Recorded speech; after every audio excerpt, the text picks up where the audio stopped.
For the wall calf stretch, begin standing near the base of a wall and place the instep of one foot up as high as you can get it with that same heel on the ground. From there, use the back leg to help press forward as you gently try to bring the hips closer to the wall, getting a deep stretch into the calf.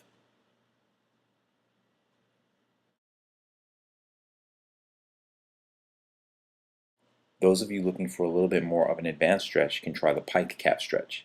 From a push-up position, begin by placing the instep of one foot on top of the Achilles tendon of the other. From there, push back with your upper body as you raise your hips towards the ceiling and press your heel down towards the ground.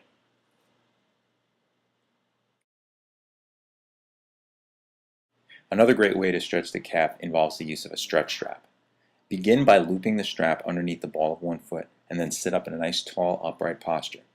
From there, gently pull back so that you get the toes of one foot pointed back towards your torso. You can use the opposite foot as a gauge as to how much dorsiflexion you're getting.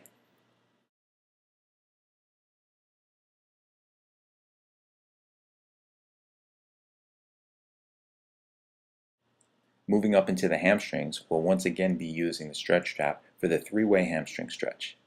Begin by looping the band around the ball of one foot and then gently pulling that leg back, maintaining a slight bend in the knee. Pay attention to the opposite leg, which should be pressing into the ground with the toes pointed up towards the ceiling.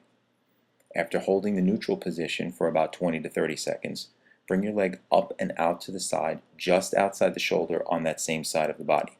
This will hit a different area of the hamstring as well as some of the adductors or inner thighs. Finally, take your leg to the outside across the opposite shoulder, bringing the IT band into the stretch. Next up, we'll be targeting the muscles of the groin with the short adductor stretch. From a seated upright position, begin by bringing the soles of your feet together and then gently pressing down on the outside of the knees. I like to stretch up against a wall to maintain a good upright posture. To stretch the long adductors, place your hips up against the base of a wall and then gently let your legs drop down the wall, allowing gravity to induce the stretch. Once you get to the position where you feel a deep stretch, bring your arms in for support to make sure that you don't overstretch, as well as to help you get back out of position once you've completed the stretch.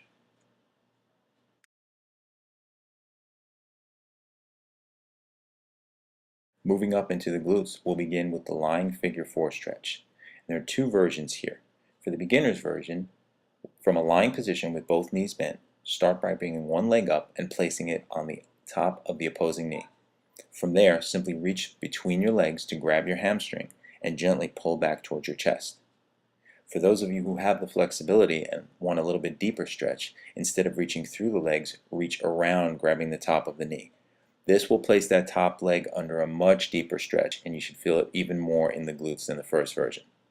Do not force the stretch though. If you're fine with the beginner's version, start there and work your way up.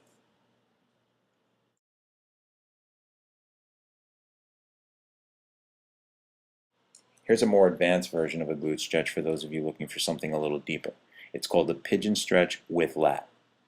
To execute the pigeon stretch, place the knee under the midline of the body and then settle down onto the forearms, getting the torso nice and long. Reaching the arm underneath the same side that you're stretching will give you a great stretch in the opposing lat as well as deepen the stretch on the glute. So once again, I'm tucking my right knee underneath my body, getting the torso nice and long, settling down onto the forearms to get that initial stretch. To increase the difficulty, I'm going to lift up a bit so that I can clear that left arm underneath the body. If the addition of the lat is too much for you, just stick with the first version of the stretch down on the forearms.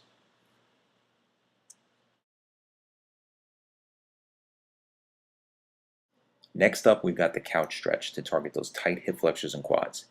Begin in a high kneeling position in front of a bench or couch and start out by trying to get your heel in contact with your glute. Bringing the opposing leg forward, you're going to squeeze the glute of the back leg as you drop down and try to get a nice diagonal line from your knee through your hip, shoulder, and ear. This will stretch out the hip flexor on the back leg. From there, you want to try to settle into a more vertical position and gradually get yourself nice and upright with the heel in contact with the glute.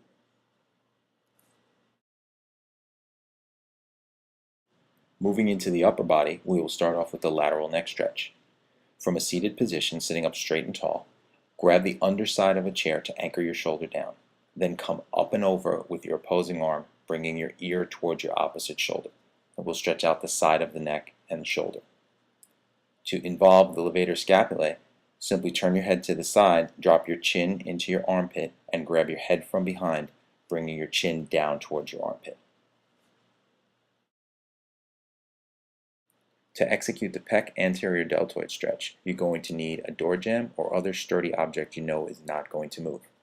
Begin by placing your forearm up flush against the door jamb and then rotate so that you're stepping slightly across your body to get that stretch through the pec and the front of the shoulder. Note the elbow in line with the shoulder as you simply rotate across your body.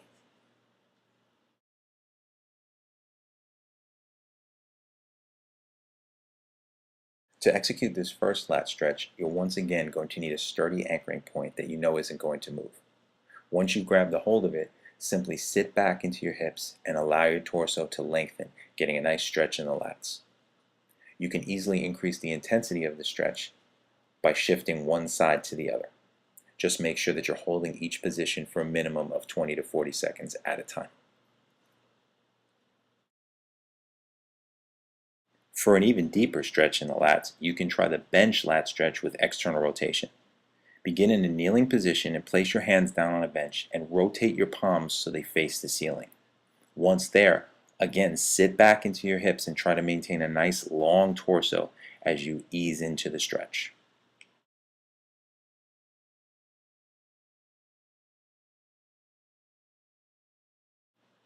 Just as with the pec stretch, for the bicep stretch you'll need a door jamb or sturdy object that isn't going to move. Begin by making a fist and then placing the thumb side of that fist up about shoulders level and simply rotate away from the body. Once again, the inside of the fist goes on the door jamb as you rotate away from your fist. To effectively stretch your triceps, begin by bringing your arm up and over behind your back as if reaching for your shoulder blades. Come across with the opposite arm and gently grab the elbow, bringing yourself into a deeper stretch. As you do this, it's important that you don't increase the arch in your lower back to try to gain more range of motion, as you can see here from a profile view. Make sure to maintain a nice neutral torso with the abs lightly braced as you come up and over with that opposite arm and gently increase the stretch.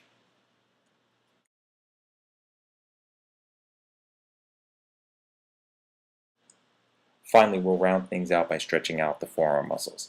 We'll begin with the flexors on the front side of the forearm. Begin from a kneeling position by putting your palms down on the ground and turning your fingers back towards you. Once in position, lightly shift your hips back to increase the stretch on the front of the forearm.